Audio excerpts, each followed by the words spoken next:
What is up, guys? This is Zach from Anglers Escape, and today I have 5 fishing tips for online resources to help you catch more bass. I've been fishing since I was about 5 years old, so over the years I've come across some great resources, and I want to go ahead and dive into number 1, which is Google Maps. This has caught me so many fish because it's found me some of my favorite fishing spots to date. Now, Google Maps, you can put it on satellite mode, and you can actually scout out all the lakes in your area. I had no idea how many ponds, creeks, river systems there were in my area until I went on Google Maps. The other nice thing is you can find access points. So you can go and find a parking lot near to where you want to go fishing, park in that area, and then you can estimate how long the walk is. So it's a great way to find fishing spots. The other thing amazing about Google Maps is you can actually mark where you've caught fish in the past on Google Maps. So I fish a lot on the Missouri River and Smithville Lake, and in all these areas I have a little map titled just Kansas City, and every time I catch fish or have a successful outing, I mark where I caught the fish. So there's a bunch of wing dikes on the Missouri River I have marked. I put down the date, the type of fish I caught, so 66-pound blue I caught this last week on the Missouri River. I marked that exact wing dike, set the bait and hook, time of day, everything I caught it on. It's really nice. A second great online resource for fishing is Evernote. This is an online system that allows you to take a whole bunch of notes that is stored on the internet. So wherever you have mobile data, if you're out fishing, you can access it. And if your computer crashes, it's not on a Word document, and you don't lose it, you can always access it from anywhere. So what I do is I take notes of all the fish I've caught, every successful and unsuccessful fishing trip.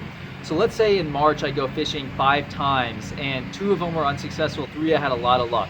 Each of those will put the date, the temperature, time of day, what fish I caught, what I caught them on.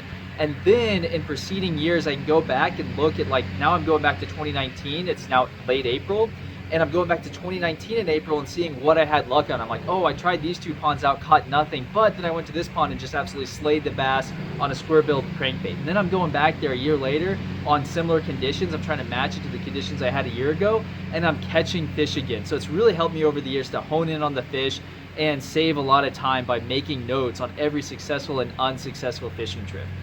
Alright guys, and the third fishing resource you have to use is Facebook. There are so many great fishing clubs out there on Facebook.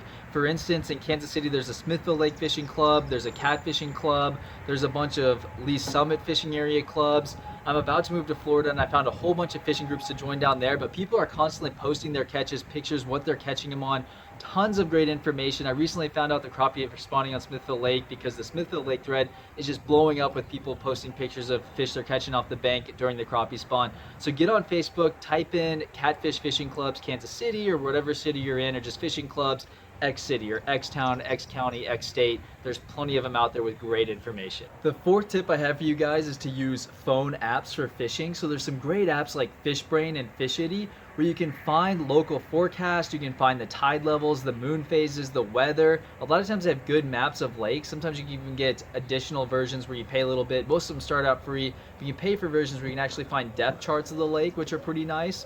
So there's a lot of information on those apps. Some people use them and post their catches as well, just like on Facebook, which can be nice. So check out some of those phone-based apps like Fishbrain or Fishidy. The fifth and final online resource is shopping online. So Amazon, eBay, and Craigslist are some excellent sources to save a ton of money on fishing stuff.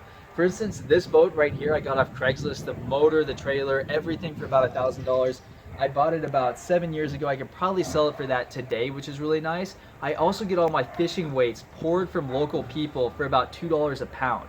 So I use a lot of heavy weights, trout fishing, snagging, other weights in general. Those lead weights are expensive, especially in grocery stores like Walmart. But if you can get them from a local guy that gets his own lead from a car dealership, per se, and then melts down the lead into the weights, you can get it for up to like $1, $2 a pound. Some great deals.